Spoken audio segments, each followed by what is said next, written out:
Hello everyone, welcome to Ed Sarathi. मेरा नाम लावण्या है और आज हम कंटिन्यू करने वाले हैं प्रीवियस ईयर क्वेश्चंस का discussion. Now previous year question में हम आज हिस्ट्री कवर करेंगे एंड हिस्ट्री इज समथिंग जिससे प्रीवियस ईयर क्वेश्चंस में बहुत बेनिफिट मिल सकता है बिकॉज हिस्ट्री इज लिमिटेड। ठीक, लोगों को लगता है एंशिएंट मेडिवल अनलिमिटेड है, बट ऐसा नहीं है।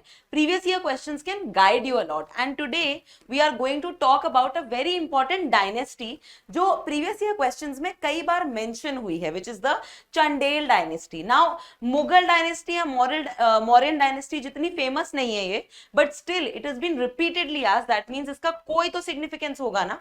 तो let's try to decipher that. पहली बात तो मैप पे कहां पे लाई करती है, तो it lies in the Bundelkhand region. ठीक है, it's not exactly the Chota Nagpur region, please beware of that. Bundelkhand region है मोटा मोटा देखा जाए तो।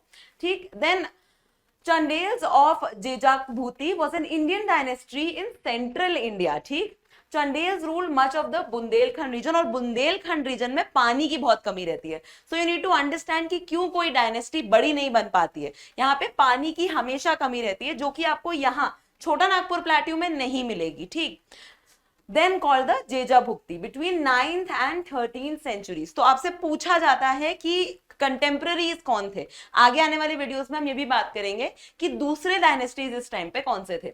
दे belong to the Chandel clan of the Rajput. तो उस टाइम के राजपूत डायनेस्टी, राजपूत में से एक थे। Chandels initially ruled as feudatories of the Gurjara Pratihara of Kanyakubja, that is Kannauj. ये सारी ही डायनेस्टीज का नाम लिया जाता है हर्षवर्धन के कॉन्टेक्स्ट में। ठीक है, हर्षवर्धन और उनके कंटेम्प्रेरीज थे ये सभी। ठीक, the 10th Yashovardhan became practically independent, although he continued to acknowledge the Pratihara suzerainty. तो यशोवर्धन जो गुर्जारा प्रतिहारा के जो है फ्यूडेटरीज हैं, फ्यूडल सिस्टम समझते हैं आप, फ्यूडेटरी थे, उन्होंने एक अपना सॉवरेन सिस्टम बना दिया था। जैसे मुगल सल्तनत से अलग होके बंगाल ने अपना सॉवरेनिटी बना ली थी, हैदराबाद ने बना ली थी, कुछ वैसे ही। By the time of his successor Dhanga, the Chandels had become a sovereign power. तो Yashovarman is very important over here. ठीक, तो यशोवर्मन के टाइम पे सॉवरेनिटी ऑलमोस्ट अचीव हो गई थी, पर क्या वो फाउंडर थे? नहीं। फाउंडर हम आगे पढ़ेंगे कि चांडेल डायनेस्टी के फाउंडर कौन थे। Then their power rose and decline as they fought battles with neighbouring dynasties. अब यहाँ पे आपको ध्यान रखना है, नेबरिंग डायनेस्टीज कौन? Paramars of Malwa and Kalachuris of Tripuri, याद रखना। 11th century onwards, Chandels faced raids by the Muslim dynasty invasion, Ghaznavids and the Ghurids, Mahmud Ghazni, Mahmud Ghori। ठीक है, Chandel power effectively ended around the beginning of 13th century following Chahamana and Ghurid invasions। ठीक है, तो ये याद रखना। Then चंडेल्स किस बात के लिए वेल नोन है? आपने खजुराहो टेम्पल्स का नाम जरूर सुना होगा मध्य प्रदेश में, तो वो चंडेल डायनेस्टी की ही क्रिएशन है and very unique temples. Will see art and architecture, most notably उनका कैपिटल जो कि खजुराहो था, खजुराहो उनका ओरिजिनल कैपिटल था, वहां पे उन्होंने अपने टेम्पल्स बनाए।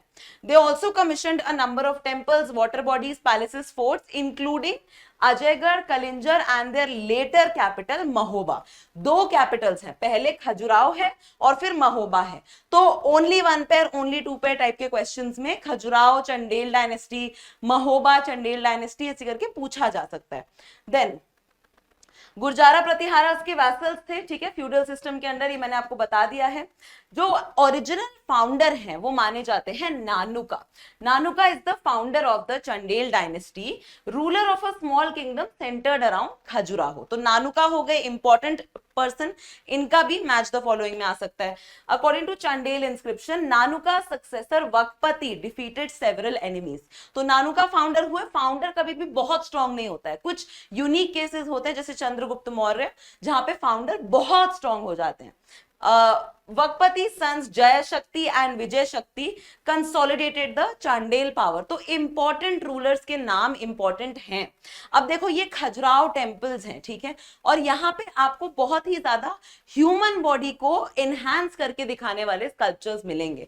सो they were very open about Indian culture, human body and even topics like sexuality. ठीक है, they were very open about it. According to a Mahoba inscription, Mahoba again उनका capital, the Chandel territory was named Jejak after the Jaya Shakti. ठीक, then moving on. अब यहाँ पे आप इसका screenshot लेके पढ़ सकते हो थोड़ा सा और चांडेल डायनेस्टी के बारे में. हम यहाँ पर जाएंगे, ये मैंने आपके नॉलेज के लिए लिखा है, हम यहाँ पर जाएंगे आर्किटेक्चर पे जो सबसे इंपॉर्टेंट है. चांडेल डायनेस्टी का architecture, they were known as great builders during 10th to 11th centuries AD. देख सकते हैं आप उनके टेम्पल्स. ठीक, During 950 to 150 AD, they built the Khajuraho temples, which अब इनको प्लेस करने को भी कहा जाता है. ठीक है, तो अगर आपको किसी गुप्ता टेम्पल का नाम दिया जाए और यहाँ पर आपको नाम दिया जाए खजुराहो टेम्पल्स का, तो Khajuraho temples will always come after the Guptas, before the Mughals, before the Delhi सल्तनत. ठीक है, कंदरिया महादेव टेम्पल, ये केंदरिया भी बोलते हैं, कंदरिया भी बोलते हैं, यही है Kandariya Mahadev temple, most important temple of the Khajuraho and overall Chandel dynasty. Largest and the most striking. Then Shiva temple है विश्वनाथ में, विष्णु टेम्पल है चतुर्भंज में. ये जो टेम्पल्स हैं खजुराहो के, build by Chandel kings, included by UNESCO in the world heritage site list in 1986. तो बहुत पहले से यूनेस्को वर्ल्ड हेरिटेज साइट का ये हिस्सा है. अब ये लिस्ट ऑफ मॉन्यूमेंट्स हैं, आप इसको एक एक करके पढ़ लो जल्दी से. कंदरिया महादेव बता दिया मैंने, दुलादेव लक्ष्मण, मतंगेश्वर, आदिनाथ, जवारी, चित्रगुप्त, रहील सागर, सन टेम्पल. ठीक है, ये सारे, वामन टेम्पल, ब्रह्मा टेम्पल, चतुर्भुज, विश्वनाथ, जगदम्बी, घंटाई, बीजा मंडल एंड शांतिनाथ खजुराहो. ये सारे टेम्पल्स हैं जो उन्होंने बनाए हैं. लोकेशन सबकी सेम है, खजुराहो. ठीक है, यहां पे बस महोबा दिख रहा है आपको, Rahil Sagar, sun temple. Sun temples पे भी अलग से क्वेश्चन आ चुका है. So I think that's all for today. हाँ, एक लास्ट चीज कर लेते हैं कि डायनेस्टी खत्म कैसे हुई. Paradev, that is Parmadi, was the last significant king. Parmadi was the last significant king, not the last king, who fought with Prithviraj Chauhan. Although Hammi Varman and Veer Varman too were officially the last leaders, they ruled the tiny part of Bundelkhand. Now these are the sculptures which I am talking about, जिसके लिए चांडेल architecture बहुत ज्यादा जाना जाता है, the erotic sculptures. ठीक है, तो ये एक बेंचमार्क क्रिएट हो गया है इंडियन आर्किटेक्चर में. ठीक है जी, ये मैंने लिस्ट ऑफ मॉन्यूमेंट्स लगा ही दिया है, so you can just have a look. And that's all for today. I will see you all in the next class. Bye bye.